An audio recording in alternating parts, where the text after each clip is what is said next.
Sir, sa isang interview, sinabi mo Hindi ko na maintindihan yung mic. nagpapataas na ng suporta sa Pangulo. At isa po ba sa dahilan ay dahil hindi nabigyan ng pwesto o posisyon bilang direktor sa PCSO ang anak niyo?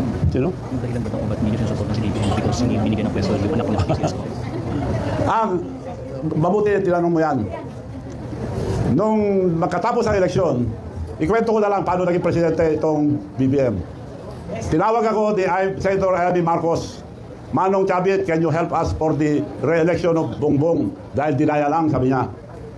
Yes, tawagin mo muna ang leader sa North. Meron akong i-explain sa inyo kako. I will call them, but I will use your name because you're the president of the Mayor's League. Tinawag nila sa bahay nila, dumating mga congressman, governors, mayors.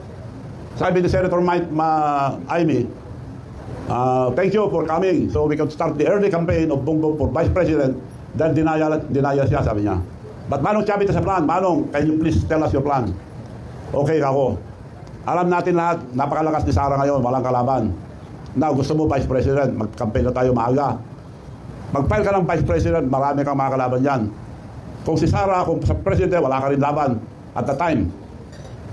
So, ang suggestion ko, mag-file muna tayo for President para pag nag-file si Sara, you slide down for Vice President, protected ka na, and I have the leverage to talk to Mayor Inday Sara na ikaw ang Vice President, protected ka na. Palakpakan lahat sila. Thank you, Manong, sabi yung BBM. Okay, COVID pa, bawal pa lumabas. Nakahingi ako ng permit. Meeting, konti lang ang pwede. Hindi pwede malaking meeting. Ang ginawa ko, being the President of the Mayor's League, regional.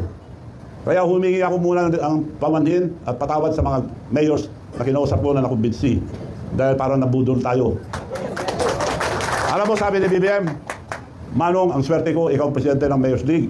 Nung tumakbo ko noon, malaman na ako sa mayor. Ngayon, puro mayor ang minimit natin. Region by region, region by region, region by region. Pinasyalan namin lahat ng region. Wala siyang gastos.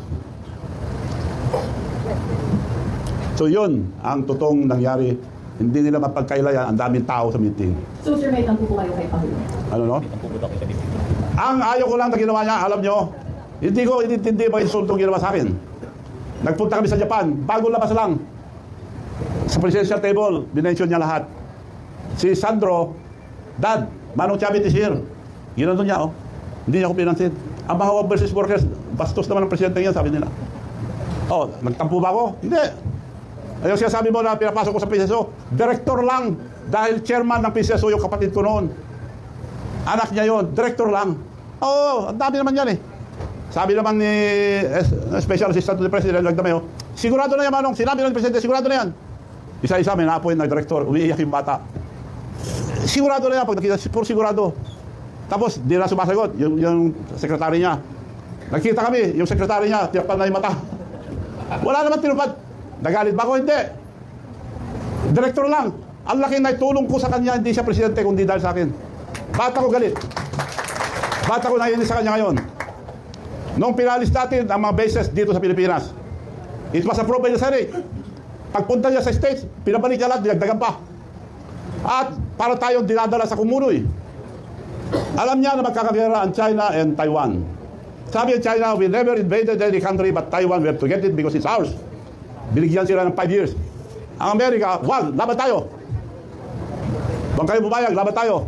Pagkagaling ang presidente natin doon, binigay kagad ilang beses, ang dami. Kung matuloy yung away nila, sino bubugin? Tayo. Ang ngayon, iniinis pa niya ang China. Anong laban natin sa China? China is our neighbor, China is our friend, China is helping us a lot. Mabuti nga, tubig lang kinakanyon nila eh.